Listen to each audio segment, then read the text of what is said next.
20 जुलैला दिल्लीच्या रस्त्यांवर कॉक्रोच जनता पार्टीचं मोठं आंदोलन झालं। या आंदोलनादरम्यान तरुणांवर पॅलेट गनचा वापर झाल्याचं समोर आलं। मात्र या घटनेला 1 महिना उलटून गेला तरीही पीडित तरुणाला न्याय मिळत नसल्याचा आरोप विरोधकांकडून केला जात होता। हाच मुद्दा घेऊन राहुल गांधी शुक्रवारी 21 ऑगस्टला स्वतः रस्त्यावर उतरले। ते पीडित तरुण, त्याचं कुटुंब आणि वकिलांना सोबत घेऊन दिल्लीच्या संसद मार्ग पोलीस स्टेशनमध्ये पोहोचले। राहुल गांधी यांनी या प्रकरणात FIR दाखल करण्याची मागणी लावून धरली। या मागणीसाठी त्यांनी तब्बल 7 तास धरणे आंदोलन केलं। त्यांच्या या आंदोलनाला आता यश आलं असून दिल्ली पोलिसांनी पॅलेट गन प्रकरणात FIR नोंदवून घेतलाय। ही घटना फार मोठी आहे, कारण पॅलेट गन दिल्ली पोलिसांकडून चालवण्यात आल्याचा आरोप विरोधकांचा आहे। दिल्ली पोलीस हे गृहमंत्री अमित शहा यांच्या नियंत्रणाखाली आहेत। त्यामुळे आता या प्रकरणात FIR दाखल झाल्यानंतर कोण अडचणीत येणार हा प्रश्न विचारला जातोय। पण शुक्रवारी दिल्लीत नक्की काय घडलं? राहुल गांधींना पोलीस स्टेशन बाहेर 7 तास आंदोलन का करावं लागलं? पोलिसांनी या प्रकरणात कोणाविरुद्ध FIR नोंदवला? यामुळे नक्की कोण अडचणीत येणार पाहूया त्या व्हिडिओमधून। नमस्कार, मी शार्दूल आणि तुम्ही बघताय बोल व्हिडिओ। सगळ्यात आधी शुक्रवारी दिल्लीत नेमकं काय घडलं ते बघूयात। तर लोकसभेचे विरोधी पक्षनेते राहुल गांधी दुपारी 11:30च्या सुमारास दिल्लीतल्या संसद मार्ग पोलीस ठाण्यात पोहोचले। त्यांच्यासोबत पॅलेट गनच्या कारवाईत जखमी झालेला तरुण साहिल लोचप सुद्धा होता। राहुल गांधी यांनी मागणी केली की पोलीस जोपर्यंत या प्रकरणात FIR नोंदवून घेत नाहीत तोपर्यंत ते पोलीस स्टेशनमधून हटणार नाहीत। सुरुवातीला पोलिसांनी त्यांना समजावण्याचा प्रयत्न केला, मात्र राहुल गांधी त्यांच्या मागणीवर ठाम होते। पोलीस FIR नोंदवत नाहीत हे बघून राहुल गांधी ठाण्याबाहेरच धरणे आंदोलनाला बसले। यावेळी राहुल गांधी यांनी पीडित तरुण साहिलच्या शरीरातून काढलेले पॅलेट गनचे छर्रे पत्रकारांना दाखवत पोलिसांवर गंभीर आरोप केले। राहुल गांधी म्हणाले, हे विद्यार्थ्यांवर पॅलेट गन चालवण्याचे प्रत्यक्ष पुरावे। हे छर्रे साहिलच्या शरीरातूनच काढण्यात आले। जर दिल्ली पोलिसांनी ही गन चालवली नाही तर मग ती नक्की कोणी चालवली? FIR नोंदवू नये म्हणून पोलिसांवर वरून प्रचंड दबाव असल्याचं पोलिसात सांगतायत, असा दावा राहुल गांधी यांनी केला। राहुल गांधी यांच्यासोबत या ठिय्या आंदोलनाला खासदार प्रियंका गांधी, अधीर रंजन चौधरी, सलमान खुर्शीद, जयराम रमेश असे काँग्रेसचे वरिष्ठ नेतेही उपस्थित होते। राहुल गांधी यांनी मागणी केली की जोपर्यंत FIR दाखल होत नाही, तपास अधिकाऱ्यांचं नाव आम्हाला सांगितलं जात नाही आणि DDR प्रत मिळत नाही तोपर्यंत इथून हलणार नाही। या ठिय्या आंदोलनादरम्यान राहुल गांधी यांनी पत्रकारांशी बोलताना पीडित तरुण साहिलचे मेडिकल रिपोर्ट सादर केले। राहुल गांधी यांनी लेडी हार्डिंग आणि एम्स रुग्णालयाचे मेडिकल रिपोर्ट दाखवत दावा केला की एम्सच्या रिपोर्टनुसार 19 वर्षांच्या साहिलच्या शरीरात 200 पेक्षा जास्त छर्रे घुसलेत। त्याच्या एका डोळ्यात 3 छर्रे थेट घुसल्यानं त्यानं एका डोळ्याची दृष्टी गमावली आहे। त्याच्या छातीवर, चेहऱ्यावर आणि हृदयाच्या अगदी जवळ हे छर्रे अडकलेले आहेत, जे काढणंही कठीण आहे। राहुल गांधी पुढे बोलताना म्हणाले की दिल्ली पोलीस म्हणतात त्यांनी छर्रे चालवले नाहीत।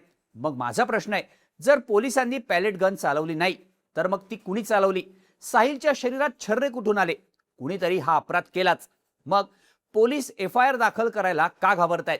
देशाचे गृहमंत्री अमित शहा हे पळ काढतायत, असा आरोप राहुल गांधी यांच्याकडून करण्यात आला। या प्रकरणी पीडित तरुण साहिलच्या कुटुंबियांनी फार गंभीर आरोप केलेत। साहिलच्या आईनं माध्यमांशी बोलताना सांगितलं की साहिल 20 जुलैच्या आंदोलनादरम्यान गंभीर जखमी झाला होता। या प्रकरणी त्यांनी 14 ऑगस्टलाच वकिलांमार्फत दिल्ली पोलिसात लेखी तक्रार दिली होती। मात्र पोलिसांनी ती तक्रार नोंदवून घेण्यास किंवा पोचपावती देण्यास सुद्धा स्पष्ट नकार दिला। पोलिसांनी त्यांना वरून आदेश आहेत, त्यामुळे ते या प्रकरणी FIR नोंदवू शकत नाहीत असं आम्हाला सांगितल्याचं साहिलच्या आईनं माध्यमांशी बोलताना सांगितलं। या प्रकरणावरून दिवसभर संसद मार्ग पोलीस स्टेशनमध्ये मोठा राडा झाला। पोलीस FIR नोंदवत नाही म्हणून काँग्रेसचे कार्यकर्ते प्रचंड आक्रमक झाले। त्यांनी पोलीस स्टेशन बाहेरच घोषणाबाजी सुरू केली। काँग्रेस कार्यकर्त्यांनी पंतप्रधान नरेंद्र मोदी आणि गृहमंत्री अमित शहा यांच्या विरोधात घोषणाबाजी केली। यावेळी कार्यकर्त्यांनी पोलीस स्टेशन बाहेर चरखा चालवून सुद्धा आंदोलन केलं। या दरम्यान राहुल गांधी यांनी DCPंच्या ऑफिसमध्ये जाऊन त्यांची भेट घेतली। राहुल गांधी यांनी DCPंनाही पॅलेट गन प्रकरणात FIR नोंदवण्याची मागणी केली। राहुल गांधी यांचं हे आंदोलन जवळपास 7 तास चाललं। अखेर संध्याकाळी 6:30च्या सुमारास दिल्ली पोलिसांनी राहुल गांधी यांची मागणी मान्य केली। पीडित तरुण साहिल लोचप यानं दाखल केलेल्या तक्रारीच्या आधारे दिल्ली पोलिसांनी संसद मार्ग पोलीस स्टेशनमध्ये पॅलेट गनच्या घटनेबाबत अज्ञात व्यक्तींविरुद्ध FIR नोंदवलाय। महत्त्वाचं म्हणजे या FIR मधल्या आरोपीच्या कॉलममध्ये कोणत्याही व्यक्तीचं नाव नमूद केलेलं नाही।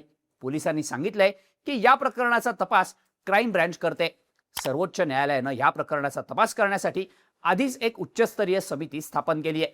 आता हा FIR या समितीकडे पाठवला जाणार असल्याची माहिती मिळते. या एकाच घटनेचे 2 वेगवेगळे तपास केले जाणार नाहीत. हा FIR याआधीच सुरू असलेल्या तपासासोबत मर्ज केला जाईल अशी माहिती माध्यमांकडून देण्यात येते. या प्रकरणी FIR दाखल झाल्यानंतर संध्याकाळी 6:45 वाजताच्या सुमारास राहुल गांधी पोलीस स्टेशन बाहेर आले. त्यावेळी त्यांनी पत्रकारांशी संवाद साधला. राहुल गांधी म्हणाले, आमची फक्त तक्रार नोंदवून घेण्यासाठी आम्हाला 7 तास लागले. पोलिसांची तक्रार नोंदवण्याची इच्छा होती, पण वरिष्ठ अधिकारी त्यांना तसं करण्यापासून रोखत होते. या प्रकरणात शेवटचा आदेश होम सेक्रेटरी आणि अमित शहा यांना द्यावा लागला. त्यांच्या आदेशानंतरच पोलिसांनी FIR नोंदवला असा दावा राहुल गांधी यांच्याकडून करण्यात आलाय. या सगळ्या प्रकरणावर भाजपची प्रतिक्रिया सुद्धा समोर आली आहे. केंद्रीय मंत्री JP नड्डा यांनी राहुल गांधींच्या आंदोलनावर टीका करताना म्हटलं की हे आंदोलन विद्यार्थ्यांच्या न्यायासाठी नसून फक्त माध्यमांचं लक्ष वेधून घेण्यासाठी सुरू असलेली स्टंटबाजी आहे. भाजप नेत्या स्मृती इराणी यांनी सुद्धा राहुल गांधींवर टीका करत राहुल गांधी पोलिसांवर झालेल्या हल्ल्यांविरोधात आवाज का उठवत नाहीत असा प्रश्न स्मृती इराणी यांनी केलाय. आता एकीकडे पॅलेट गन प्रकरणात FIR नोंदवण्यात आला, तर दुसरीकडे आजच्या आंदोलनावरून राहुल गांधींविरुद्ध सुद्धा पोलिसात तक्रार दाखल करण्यात आली. राहुल गांधी यांच्या धरणे आंदोलनामुळे वाहतुकीची प्रचंड कोंडी झाली. यावरून वकील संकेत गुप्ता यांनी दिल्ली पोलीस आयुक्तांच्या कार्यालयात अधिकृत तक्रार दाखल करत राहुल गांधी आणि काँग्रेस कार्यकर्त्यांवर कायदेशीर कारवाई करण्याची मागणी केली आहे. आपल्या तक्रारीत गुप्ता यांनी दिल्ली पोलिसांना विनंती केली आहे की राहुल गांधींचं हे आंदोलन परवानगीशिवाय केलं गेलं होतं का आणि त्यामुळे पोलीस कार्यालयाचं कामकाजात अडथळा निर्माण झाला होता का याची चौकशी करावी. संकेत गुप्ता यांनी या प्रकरणी राहुल गांधींविरुद्ध गुन्हा दाखल करावा अशी मागणी केली आहे. थोडक्यात आता राहुल गांधी यांच्या मागणीनंतर पॅलेट गन प्रकरणात FIR दाखल झाल्यानं हे प्रकरण चांगलंच मोठं झालंय. इतक्या दिवसांपासून दिल्ली पोलीस या प्रकरणाची चौकशी करत नाहीत असा आरोप विरोधकांकडून केला जात होता. मात्र आता या प्रकरणात गुन्हा दाखल झाल्यानं या प्रकरणाची रीतसर चौकशी होणार आहे. आता या चौकशीत नेमकं काय समोर येतं आणि त्यामुळे नक्की कोण अडचणीत येतं हे पाहणं महत्त्वाचं असणार आहे. तुम्हाला या सगळ्याबद्दल काय वाटतं? हे प्रकरण कोणाला अडचणीत आणू शकतं? याबद्दलच्या तुमच्या प्रतिक्रिया कमेंट करून नक्की सांगा आणि अशाच माहितीपूर्ण व्हिडिओसाठी बोल भिडूच्या YouTube चॅनलला सबस्क्राईब करायला विसरू नका.